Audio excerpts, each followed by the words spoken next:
প্রেরণ করবো।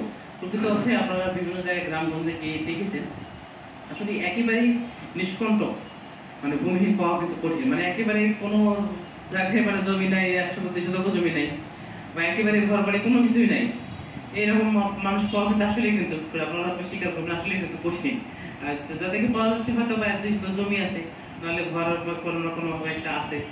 তো যাই হোক তারা আসলে এই যে নীতিমালার যেই শর্তগুলো সেটা আসলে ফুলফিল করে না, একেবারে সম্পূর্ণরূপে ভূমিহীন বা সম্পূর্ণরূপে গৃহহীন এরকম লোক আসলে এখন আসলে এইভাবে বদরগঞ্জ উপজেলা থেকে অন্তত আমরা দেখি, যেহেতু আমাদের এখানে নদী ভাঙন বা বন্যা প্রবণ এলাকা সেভাবে না, যার ফলে আমাদের কিন্তু এইটা আমাদের দিক থেকে আমাদের একটা খুব ভালো একটা দিক যে আমাদের এরকম ভূমিহীন গৃহহীন আমাদের এখানে নেই বললেই চলে। যদি পাওয়া যায় তখন অবশ্যই আপনারা সেটা আমাদেরকে জানাবেন, আমরা তাদেরকে সেটা পুনর্বাসন করবো। যার ফলে আমার মনে হচ্ছে যে এবারের মধ্যে দিয়ে হয়তো বা এই প্রকল্পের কার্যক্রম বদরগঞ্জ উপজেলা হয়তো বা শেষ হয়ে যাবে, যদি না আর কি নতুন করে কাউকে এরকম ভাবে পাওয়া যায়।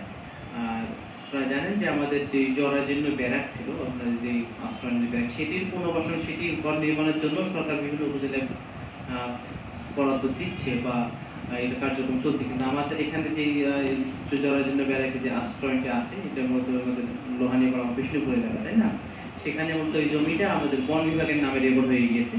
আমরা সেটি রেকর্ড কালেকশনের জন্য ইতিমধ্যে জেলা প্রশাসক স্যারের দৃষ্টি আকর্ষণ করে রেকর্ড কালেকশনে মামলা করেছি। সেই মামলা পরবর্তীতে রায় পেলে তখন হয়তো বা যেটা মামলাতে একটা রায় পাওয়া এবং সেই অনুযায়ী রেকর্ড কারেকশন হয়ে নতুন করে কাজ শুরু করা, এটা সময় সাপেক্ষ বিষয়, তখন হয়তো বা এটা হতে ওই সময় হয়তো বা হবে।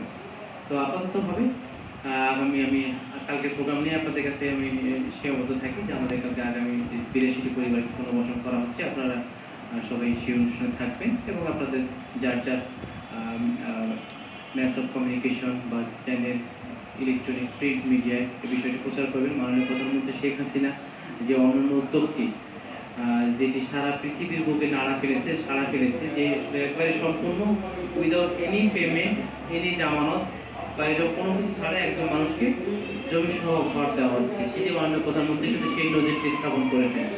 তো সেটি সুবিধাভোগী কিন্তু আমাদের বদরগঞ্জ উপজেলার বাসীও পাচ্ছে।